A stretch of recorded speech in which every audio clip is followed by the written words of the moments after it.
এই পৃথিবীতে সব থেকে ভালো মানুষগুলোই হয়তো সব থেকে তাড়াতাড়ি এই দুনিয়া ছেড়ে চলে যায়, কিন্তু রেখে যায় তাদের হাজারো স্মৃতি। ঠিক তেমনি আমাদের বাবা শিথিল যে আমাদের রেখে এত তাড়াতাড়ি এই দুনিয়া ছেড়ে চলে যাবে, সেটা আমাদের সবার কল্পনার বাহিরে ছিল। সত্যি আমাদের মৃত্যু ঠিক ততটাই কাছে। এক চোখ থেকে আরেক চোখের দূরত্ব ঠিক যতটুকু, তার থেকেও কাছে আমাদের মৃত্যু। শিথিল, তুমি আমার ননদের ছেলে হলে কি হবে? তোমাকে সবসময় আমি আমার বড় ছেলের মতো করে দেখেছি। আজান আমার ছোট ছেলে, তুমি ছিলে আমার বড় ছেলের মতো। সবসময় তুমি আমার টেক কেয়ার করেছো, তোমার মামার টেক কেয়ার করেছো, আজানের টেক কেয়ার করেছো। তুমি থাকতে যখন তোমাকে নিয়ে ভিডিও বানাইতাম বা ক্যামেরাটা তোমার দিকে ধরতাম, তুমি একটা সুন্দর মিষ্টি হাসি দিতে। কিন্তু দেখো, আজ আমার পুরাটা ভিডিও জুড়ে শুধু তুমি, কিন্তু তুমি আমাদের পাশে নেই। আজকে আমার এই ভিডিওটা দেখার পরে হয়তো অনেকেই অনেক ধরনের কমেন্টস করবেন যে আমি মৃত মানুষকে নিয়ে কেন ভিডিও বানাইলাম। সে আপনাদের সবার কাছে হয়তো বা মৃত, কিন্তু আমাদের কারোর কাছেই সে মৃত না। প্রতিটা সেকেন্ডে, প্রতিটা মুহূর্তে আমরা সবাই তাকে ফিল করি।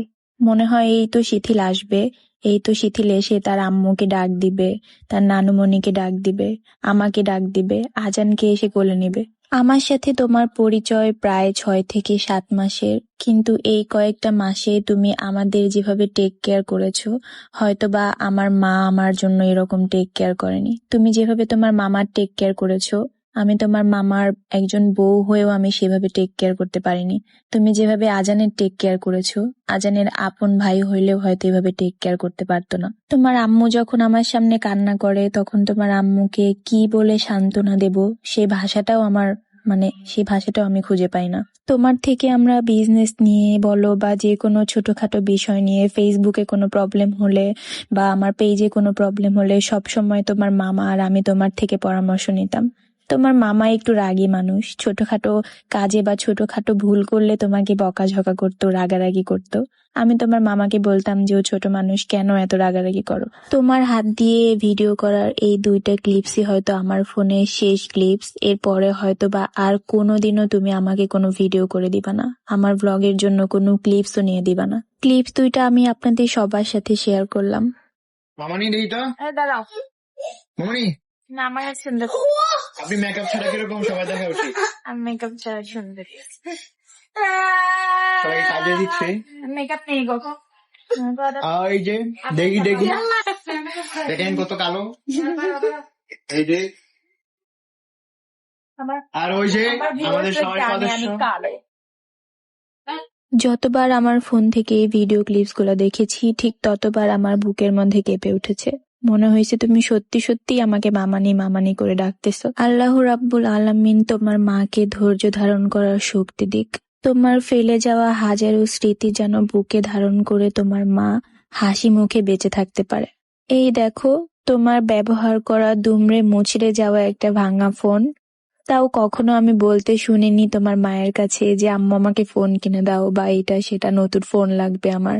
কখনো তোমাকে জিদ করতে শুনিনি। তোমার আম্মুকে আমি মাঝে মাঝে বলতাম যে আপু, ও কি ফোন কিনে চায় না আপনার কাছ থেকে?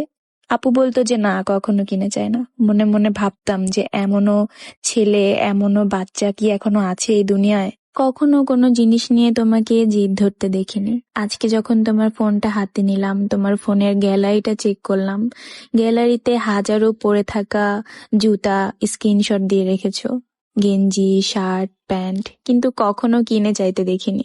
দেখো, তোমার পছন্দ করে রাখা সকল স্ক্রিনশটই তোমার ফোনে রয়ে গেছে, কিন্তু নেই শুধু তুমি। তোমাদের বাসায় আসার পর থেকে আমি সব সময় ভাবতাম যে তোমরা এত ভদ্র হয়েছো কিভাবে, তোমার মা তোমাকে কিভাবে মানুষ করেছে যে এত ভদ্র হয়েছো তুমি। আমি ফোন করে আমার আম্মু, আব্বু, ভাইয়া, বোনদেরকে বলতাম যে অনেক ভদ্র একটা ছেলে। আমার ননদের সবগুলো ছেলে মেয়ে এত ভদ্র, মাশাআল্লাহ। দেখো, তোমার ছোট্ট আজান ভাইয়াটা এখন কত একা একা একা বসে মুড়ি খাচ্ছিল, আর আমি তোমার ছবি দেখিয়ে বলতেছিলাম দেখো শিথিল ভাইয়া তোমার, একটু খাওয়াই দাও মুড়ি। ও ঠিক খাওয়াই দিচ্ছিল। এখানে তোমার জায়গায় অন্য কারো ছবি দেখাইলে কখনো খাওয়াই দিত না। ও এখনো তোমাকে মনে রেখেছে। আজান হয়তো এখনো অনেক ছোট, বড় হয়ে যখন ও এই ভিডিওটা দেখবে, ও ঠিক বুঝতে পারবে ওর একটা বড় ভাই ছিল, ওকে অনেক বেশি আদর করত। শিথিল বাবা, তুমি অনেক ভালো থাকো ওপারে। আল্লাহ তোমাকে সুউচ্চ মুকাম দান করুক। আর তোমার পেটে যারা ছুরি বসিয়ে দিয়েছে, আল্লাহ সবাইকে খুব দ্রুত শাস্তি দিবেন। তোমাকে নিয়ে বলতে গেলে হয়তো ভিডিওটা আর কোনোদিনই শেষ হবে না, তাই এখানেই শেষ করছি। সবাই আমার শিথিল বাবাটার জন্য দোয়া করবেন। আল্লাহ হাফিজ।